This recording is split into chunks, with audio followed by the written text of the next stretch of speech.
Hello everyone, it is Walt here bringing you another one of the 100 ways to motivate yourself.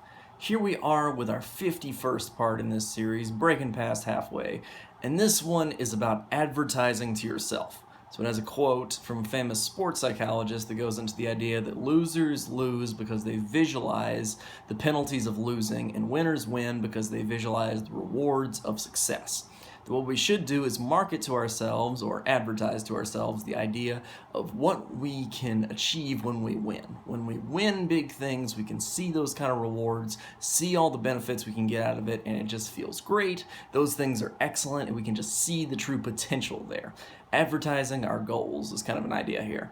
He also has another part to this exercise, like Steve Chandler, the author, does, of having these four circles that he draws every morning. One being for his day, his month, his year, and his life, I believe to be the ones there. And it's just, he says that it doesn't actually have to be consistent. This is not like a life map or like, anything like that. All it is simply kind of a good idea to orient your mind to it. He thinks of, okay, here's what I want today, here's what I want, in the month, here's what I want in the year, here's what I want in my lifetime. And that it can change every day. That part is key here. He says you cannot get this one wrong as long as you just do it. I think this one's a little bit interesting because it's kind of a way to have organized planning without the perfectionism. The normal problem I have with a lot of planning is that people put perfectionism onto it. When you draw out a map, you naturally expect to follow it. So when you deviate from it slightly, a lot of people have this perfectionist kind of fear-based emotion that corrects them and is like, no, you can't do this, this doesn't work, all that kind of stuff.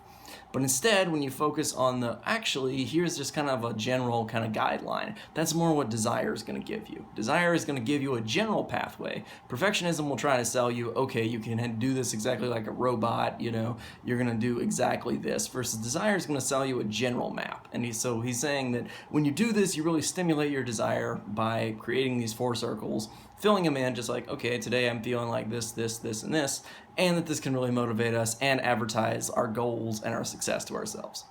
But yeah, that's about it for part 51, guys. I will see you guys next time with part 52. So stay tuned. I'll see you then.